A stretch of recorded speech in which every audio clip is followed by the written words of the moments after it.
Hi, folks. Christine Weber here. Welcome to my weekly live stream. It's nice to have you here. Please leave a comment. Let me know where you're coming in from. And also, if you are on YouTube, you want to like and subscribe so you can see when I come live. And if you're on Facebook, you can also turn on the notification bell. Hey, today I want to talk to you about military breathing. I'm going to do air quotes, military breathing and military naps. And we can also talk about eye rest if you like. So, first of all, let's just be clear. The military did not invent square breath. They did not invent ratios. The military did not invent legs up the wall.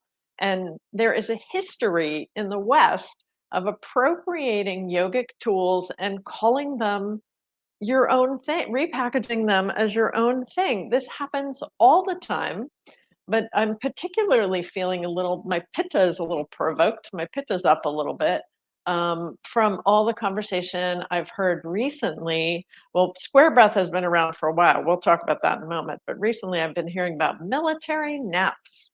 And I think military naps are lovely. Get a military nap in. But you know what military nap is? It's it's putting your legs up the wall, right? It's this. It's called Viparita Karani. So you lie down on the side of your mat and roll, put your legs up the wall. And then the idea is that you fall asleep like that and take a short nap, and you're a Navy SEAL, you take your short nap like in that position. And so let me tell you the conversation I had the other day with somebody who was a young person.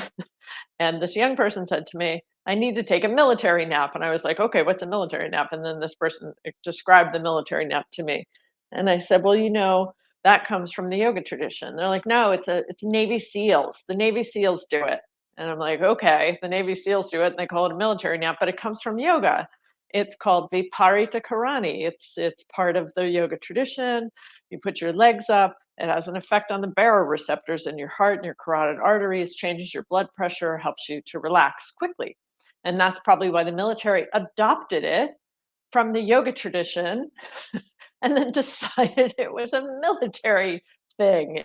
It's really unfortunate, because I think it's perpetuated that this is something that the military created because the military, is always on they're always on top, at least in the United States. They're always on the cutting edge of all these health and wellness things. But then I was like, what?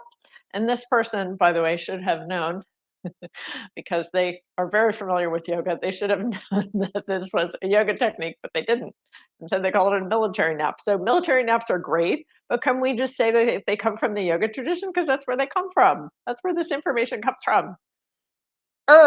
So I'm making military noises.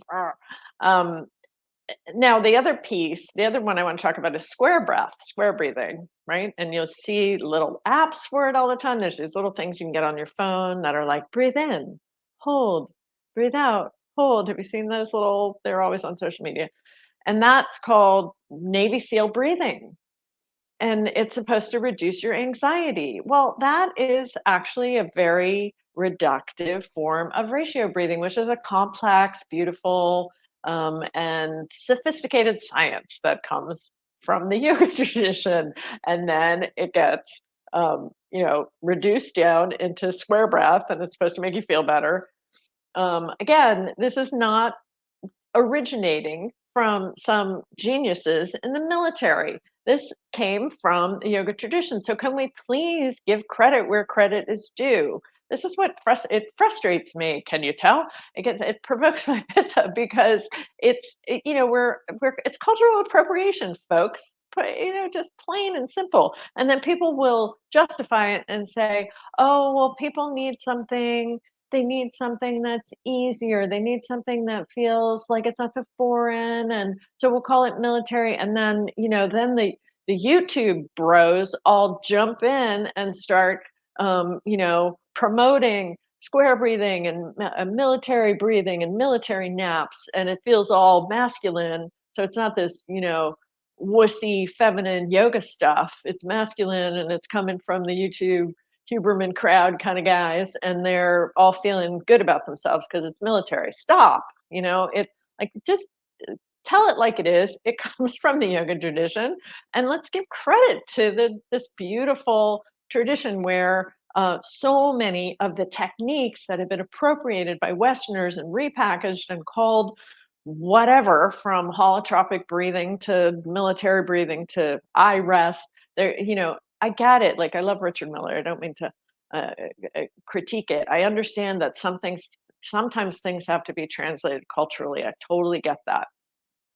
And at the same time, I think it's only proper and fair to say to let people know where the wisdom comes from. And that's my little rant for today.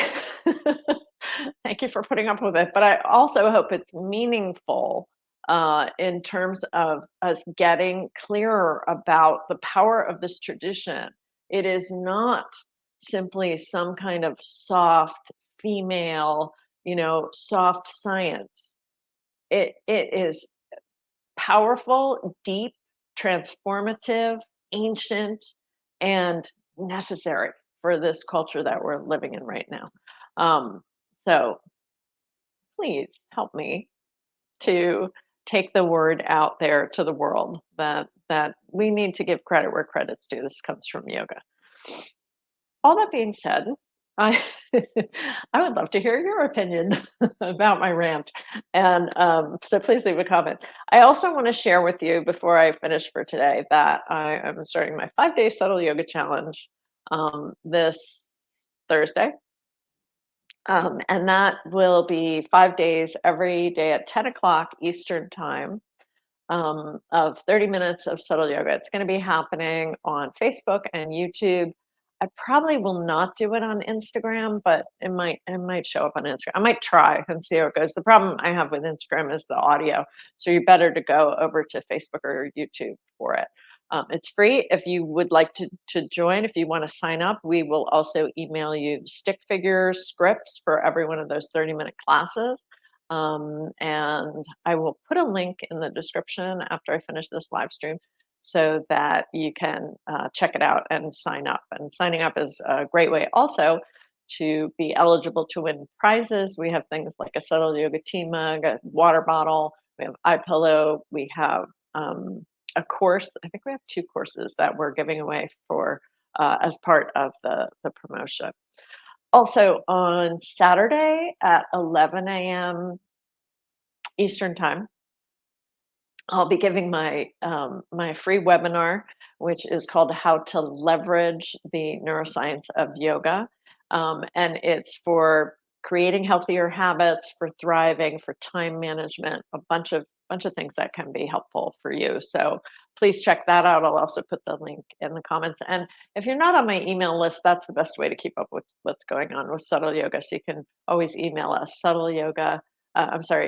support at subtleyoga.com is a great way to keep up with what's going on with Subtle Yoga in general. And when I always do these promotions a couple times a year. And I figured New Year's is a good time to start the healthy habit. You don't have to be military about it, however. It could be a healthy yoga habit. So yeah, I would love you to join me for that. I also have a course out called Visioning a Bright New Year. Super affordable. It's a $7 course and it's a really big journal. It's actually a 40-page journal to help you think about what you want this year to be like. So I think that's all I wanted to share today. My cat just joined us. I think that's all I wanted to share today. Thank you so much for being here. Again, I really appreciate it. Leave a comment. Let me know what you think about that military stuff. And I'll see you next week. Lots of love.